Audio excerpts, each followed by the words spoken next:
Greetings, sisters and brothers. It's Milton Alimadi, publisher of Black Star News and adjunct professor of African history at John Jay College here in New York City. I send Pan-African greetings, sisters and brothers all over the world. And I always start my commentary this way because I believe truly in my heart that one day Africa will emerge as a global economic and social political power. This is because we have all the resources that the world needs. We just need to get our collective politics together. And I think we're in the process of doing that. And we see that by the emergence of youth power in Africa today.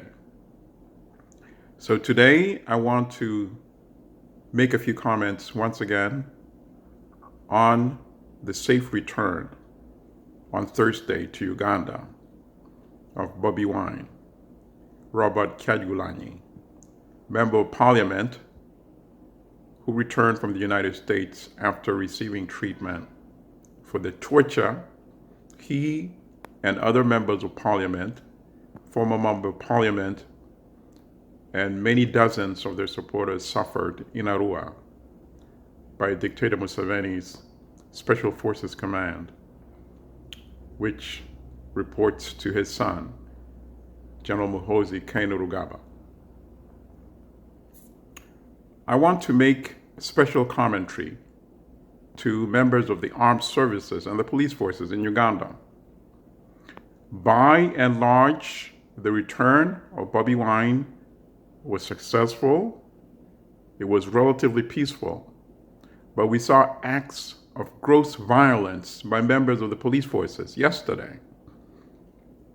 So my comments are directed to members of the police forces and the armed services. You will be held accountable for your actions. In a post-Museveni Uganda, most Ugandans most likely will support amnesty, reconciliation, because Ugandans want to move forward peacefully.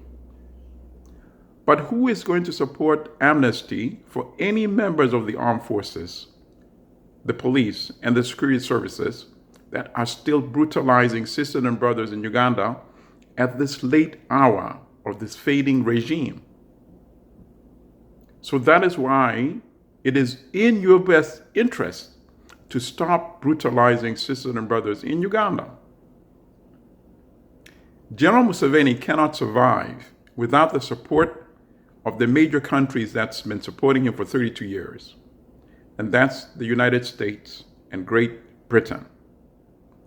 Now, recently, during the debate in the European Union, the EU Parliament, members of Parliament were referring to Museveni as a dictator, as somebody who's been there for 32 years, as somebody who removed the age limit from the Constitution so he can run again.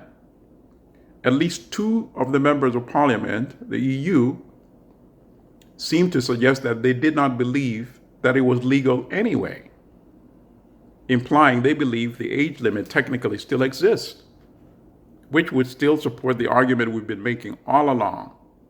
Members of Parliament were bribed to vote a certain way. The outcome of a bribe can never be legal because bribe is illegal. But the main point I'm bringing up is this.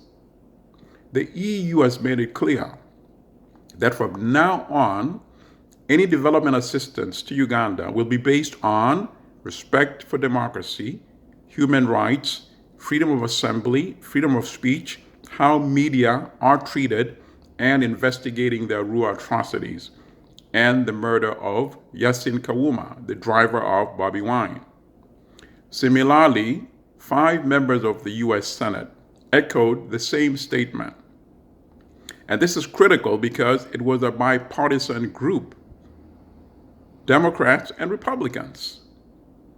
So I bring this point up to suggest that the Museveni dictatorship cannot survive without the US and the UK. And they have both made it clear that it is no longer business as usual in Uganda. after the brutality displayed in Arua.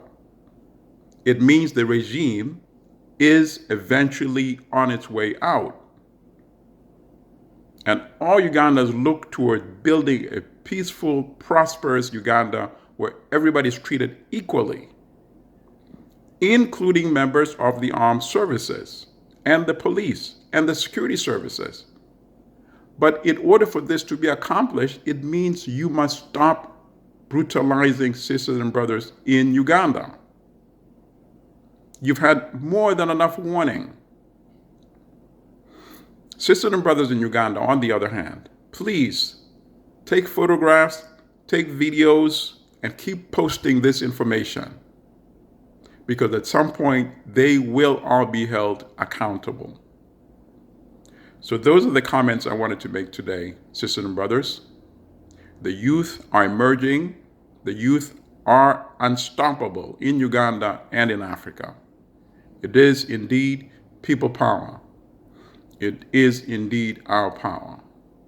So stay strong, stay committed until liberation is achieved. Stay strong. May the Creator help, guide, and protect you and your families. Thank you.